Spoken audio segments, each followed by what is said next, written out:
is the Benidorm Enthusiast here, and today I'm going to be having a chat with a true Benidorm hero. Not only is this guy an amazing musician and performer, he does fantastic things for our local community, helping so many people in need in this area. Jonny Hellraiser. I thought you said the makeup department was coming first. They're late. Well, you're as old as ugly as I am. I need all the help I can get, like, you know. So. Well, thank you for your time today, mate. No, bless you. No, thank you for yours. You're a very busy man. For those of our viewers who aren't aware who you are, most of them will be. Tell us a bit about yourself. Who is Jonny Hellraiser, and how did you come to be in Benidorm? Well, yeah, I'm Jonny Hellraiser, resident noisy bastard here in Benidorm, as I introduce myself at my shows. I moved here to Spain in around 2007. Always been a professional musician, I had a music venue in South London. Okay. And after a messy divorce, broken heart, and then bringing a smoking ban in the UK at the time, I just knew it was going to kill my business, because it was on a very much a very working class sort of boozer, that we turned into a rock venue, and everyone smoked. Do you know what I mean? And I knew it was just going to kill it. So I just thought, well, it's time for a change. Yeah. You know, so I set sail for the sunny shores of the Costa Blanca. And then I opened up a rock bar in Altea, just down the road. Yeah. And which lasted about 3 months before the whole building collapsed.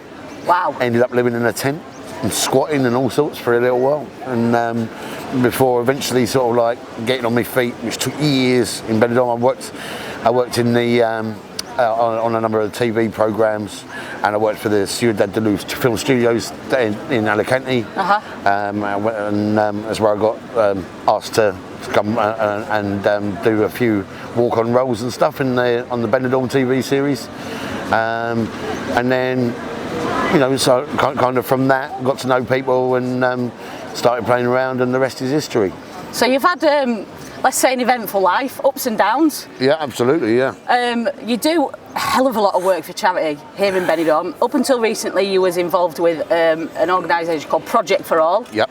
You're now part of a separate project which is kind of linked, which is called City Streets. Is that right? That's right, City Streets Community Project, yeah. Basically, we did work with Project for All. That was started with Sue. We were both doing similar things. We sort of got together. He'd already started the organisation, and we worked really well together for a while. The thing was that the project got bigger and bigger and bigger. Yeah. And then, so just really for ease, we decided that we'll start our own one here for Benidorm that covers Benidorm and down to Altea. Like, do you know what I mean? So and the surrounding areas. The two organisations can sort of concentrate on separate areas now. Yeah, that's rather than trying to do everything. Yeah. We're still all buddies. We're still in contact. I mean, if we need a sleeping bag or they need a tent, and we've got one. Do you know what I mean? We're still collaborating. Do you know what I mean? So mainly helping people on the streets, basically. Yes, I mean, we get phone calls from all sorts of people. I mean, a few weeks ago, there was some poor bloke, expat here, who'd fallen over.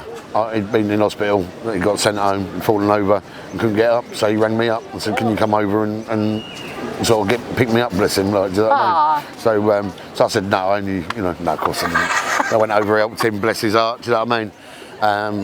You know, at the end of the day, we just help people, but our primary thing is the people on the streets at the moment. But I've got a huge vision. The thing is, people keep telling me that I can't change the world, but that's a lie. You can. You know, I mean, that's the thing, and then that's what the message I'm trying to spread. Do you know what I mean? We can change the world, and one step of kindness at a time. And the more people that get involved, we can do it. Everybody does their bit, and looking at the big picture, then it will change. Or the more people do it, the better. Yeah, absolutely. So, in general, do you have a rough idea of how many people there are living on the streets in Benidorm? There's probably around 50 to 60. 50 to 60 that you're aware of, basically. Yeah. So Do you ever go back to the UK? How do you think it compares number-wise? I mean, the population of Benidorm is 70,000, I think. Yeah, I mean, I've been going back regularly, touring with my bands and stuff like. Do you know what I mean? And I think the situation is definitely worse in the UK. But you know, it's certainly more visible. And especially if you take into consideration different factors like the weather.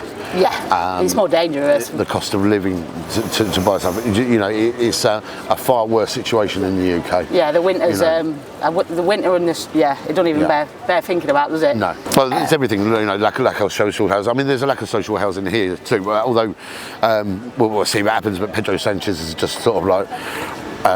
Got his magic pen out and he's going to be building like 250,000 new homes a year, apparently. Well, the good thing is it's social housing. Do you know what I mean? You know, I mean, they brought in some good rent reforms here.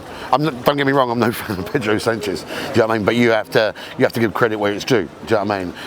And they brought in some good rent reforms, which has helped people. Whereas, like in the UK, you know, they've done more stuff to facilitate landlords than they have for tenants, you know, which is when you look at those who are renting against those who own ratio, you know, that's a big problem and potentially an even bigger problem for the future. Yeah. Because that ratio is going to be going up for those that renting. You know, the way that there's been a shift of wealth generally in society. I mean, it's not just there in the UK; it's here as well. Yeah. And it's one thing that we're going to be campaigning for here. I mean, we've even got a vision of actually starting a social housing estate here in Benidorm. Oh wow! That's actually what we're looking at. That's one of our big goals, is to start and to encourage the surrounding towns to do it as well. Wow! You know, so we're going big. You know, we're starting off this year. What we want to achieve is have like a little drop-in centre. But the main idea of that is that we have a shower block for our friends on the streets, and a laundrette, storage area for clothes. So the guys can come in, they can have something to eat if they want. The main thing is to get a shower, wash their clothes, but there's already a set of new clothes for them, and they can come back the next day, pick the fresh clothes up or whenever. Do you Brilliant. know what I mean? You know, so that's our starting point. And then you know, and then for the future, bigger things. Do you know what I mean? And really make the difference in people's lives. Do you know what I mean? I mean, for such a small organisation, us and Project for All. I mean, you know, I mean, we've helped to rehouse and get so many people off the streets is unreal for the amount of guys that we are. Yeah, you're unbelievable. I mean, you don't take a break. You're at it every single day, aren't you? You're out delivering food, trying to get people into accommodation every single day. Yeah. Yeah, absolutely. Yeah, it's unbelievable what you do. In general, what sort of nationalities do you find? Is it in particular one nationality, or is it a massive mix of people? It's everyone. I couldn't say there's more. I mean, there's Spanish, Polish, English, Dutch, German, French, Russian, Moroccan, Romanian. You know, even American. Wow. Yeah. And do you think, how is there any sort of general reason how they find themselves on the streets here? Government policy. Really? Yeah. Yeah, homelessness and poverty is a government policy. It is in every country. You know, we have such a big budget where we can pay for all sorts of different things, especially war at the moment. You know, and I'm not advocating that nobody has a defence strategy. Do you know what I mean? But you know, I mean, it's not just things like war, but there's loads of things, you know, that are spent that are not necessary. The corruption levels that are going on, especially in this city. I mean, you know, the big scandals now they found with the local council buying penthouse flats with money that was supposed to be used for social housing and stuff like that. Wow. You know, allegedly. You know, so yeah. At the end of the day. I mean, you saw it. If you want any proof of that, you can see in the pandemic. During the pandemic, all Western nations solved homelessness. They got everybody housed. You know, so if they could do it during the pandemic, when the GDP went down because half the workforce weren't working, why can't they do it now when everybody is back at work? Yeah. You know. Interesting. And the thing is, even if you look at it from a socio-economic point of view, from that aspect, the more people that you've got in work, and if they're renting or buying the houses, it's a circle. Yeah. You know, of people earning money, putting money back into the economy, locally and nationally and internationally. You know, and it's good for everybody. The more that you can lift people out of poverty, the better. Yeah, it's better. It's better for everybody. Of course it is. You know, and that's the thing. We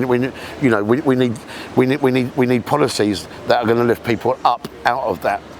Off of the bread line. Yeah. Do you know what I mean? And it's important everywhere in the UK. I mean, we've got a general election coming up in the UK, and I think it's really important to point some things out. I'm not advocating any party, because I think one of the big sad things is that the four main parties that we've got running that have any chance of anything.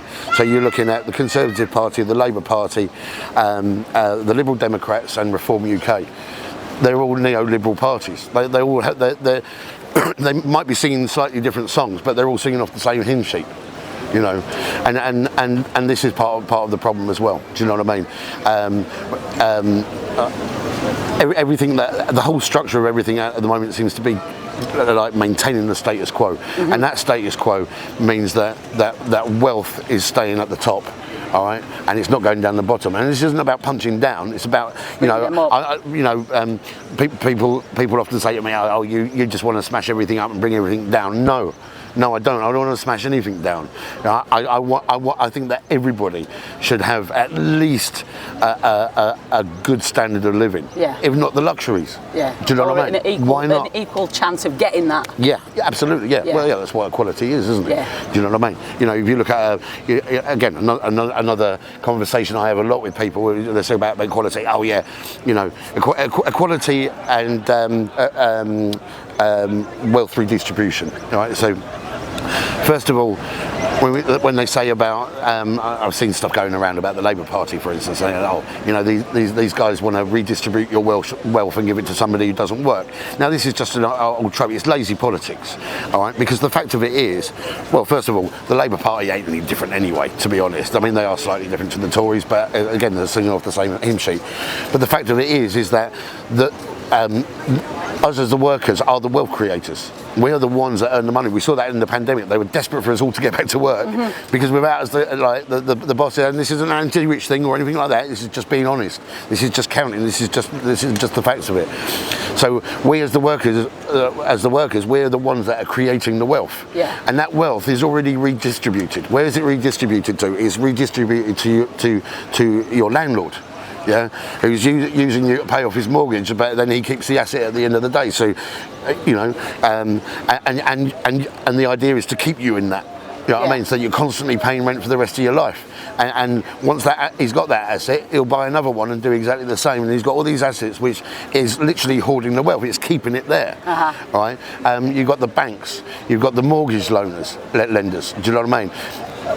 Even all the big companies, that the energy companies, water companies and stuff, which are inflating their prices.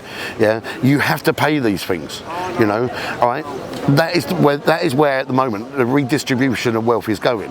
You know, and when people talk about wealth redistribution, what it's actually saying is, in the sense of that, is that, well, you as a worker get more of a share of that, as opposed to it going to the shareholder. It's the shareholder thing, which is another part of that. Do you know what I mean? Now, so we already have wealth redistribution in Western capitalism, but it all goes up to the top.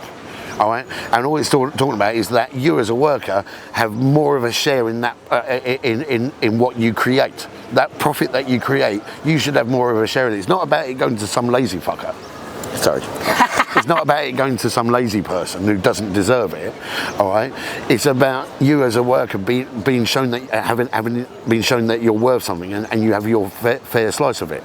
Now, when you're talking about Now, when we're talking about equality, equality doesn't mean the same as, because again, it's another trope that you see. Oh, we're not all the same, they don't like individualism. It's got nothing to do with that. It's literally, when we talk about equality, we're talking about everybody having an equal chance, to get to the finish line. Now, if you look at a racetrack, if you're doing the 100 meters or the 200 meters, it's on a round track, does everybody start in a straight line?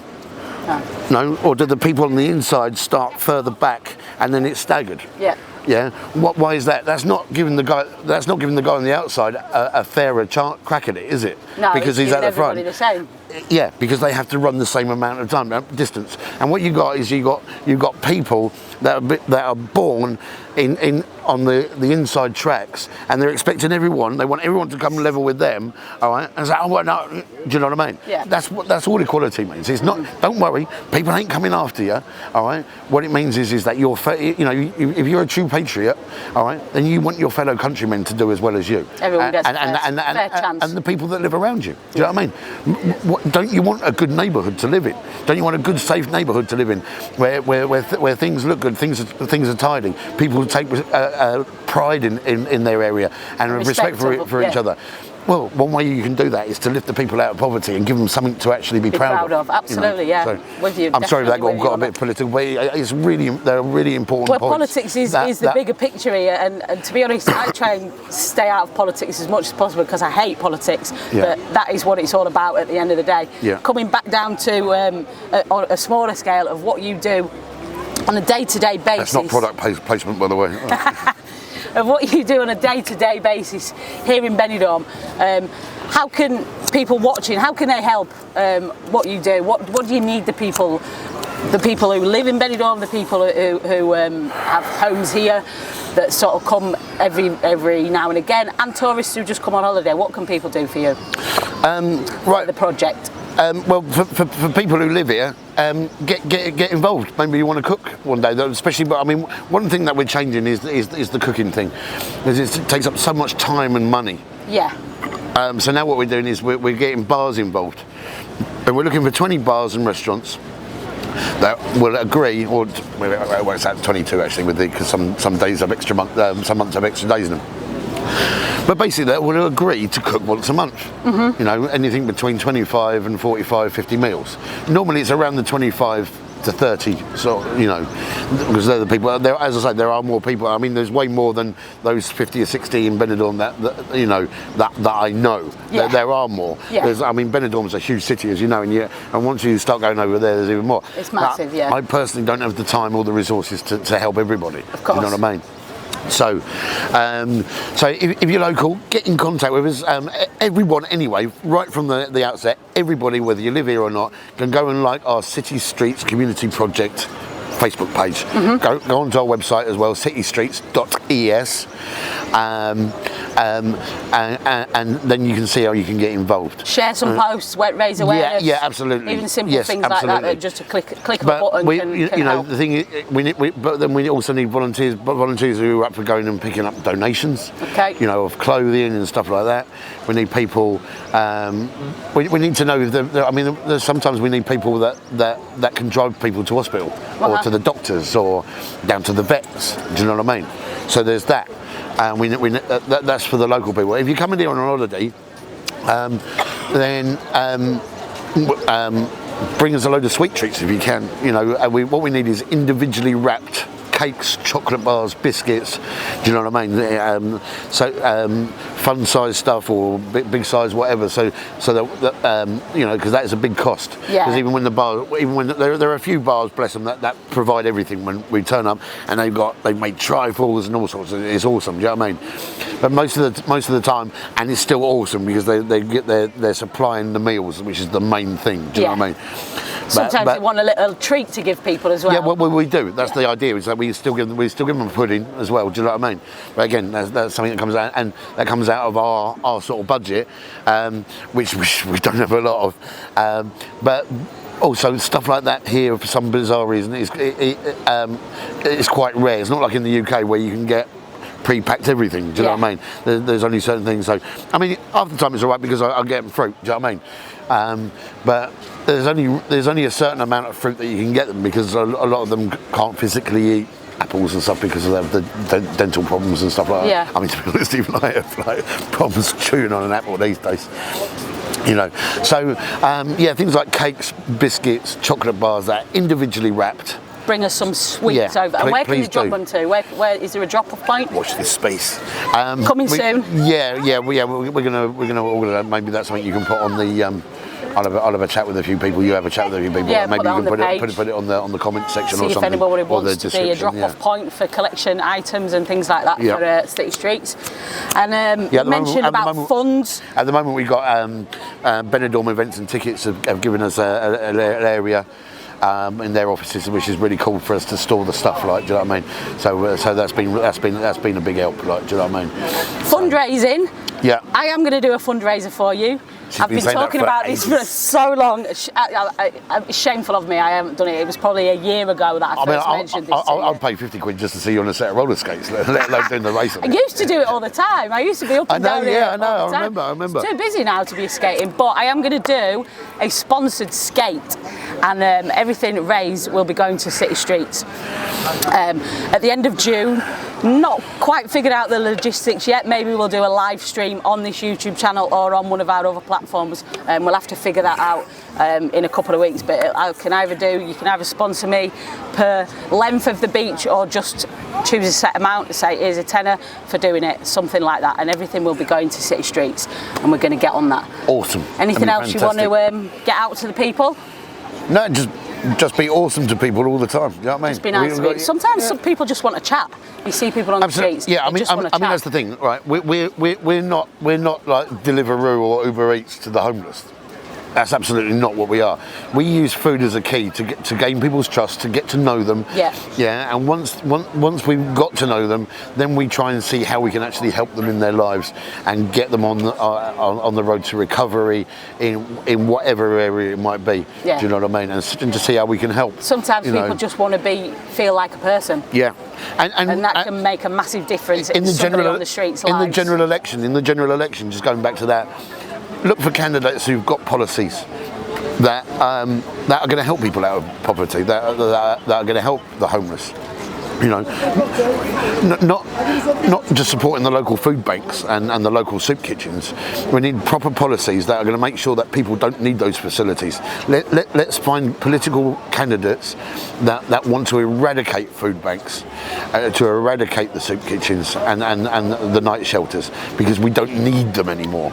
I mean, for me, not to ban them. I mean, just like eradicate them in the sense that there's no demand for it. Yeah, you know what I mean? I think in any sort of first world country, it's quite unbelievable that people have to rely on charities. Absolutely, yeah. It shouldn't happen, should it? No, of course it is. Yeah, absolutely. Yeah, that's politics for you. Yeah. So thank you very much for your time today, Jonny. God bless you. Thank you are an absolute legend, and let's get on this fundraiser and get this sponsored skate sorted. Yeah, awesome. And if you like your rock and heavy metal, make sure you come and see us. Yeah, where can they come and find you if they want to hear you play? I'm a complete slag. I'm playing everywhere, honestly, every day, everywhere. If you go to my Facebook page or Instagram, Jonny Hellraiser, that's Johnny with no H and Z in the Hellraiser. I'm sure you can put that in the description. Yeah. I put my shows up every day. I don't just do rock and heavy metal. I do a lot of 50s rock and roll as well and stuff like that as well. So there is something for everyone. It's proper music. Yeah, it's me singing and playing the guitar. I mean, some people might argue of the quality of that, but I do what I do. Do you know what I mean? Always have a lot of fun, because that's what life's for. They are fun shows, and the idea is I help you guys enjoy your holidays even more. Yeah. So. We'll post all the links for Jonny's pages and the project's pages in the video description below, so check that out, guys. Thank you very much for watching. And don't forget, we're not allowed to look at that camera. We're not allowed to look at that camera. Wait, what camera? What camera are you talking about? Who? Where? Thanks for watching, guys. Make sure you subscribe to the channel and make sure you check out all the other pages which we'll post below, and also check our other pages out: Facebook, Instagram, X and TikTok at the Benidorm Enthusiast, where I'll post more details about the upcoming fundraiser. Stay positive and stay safe. See you later.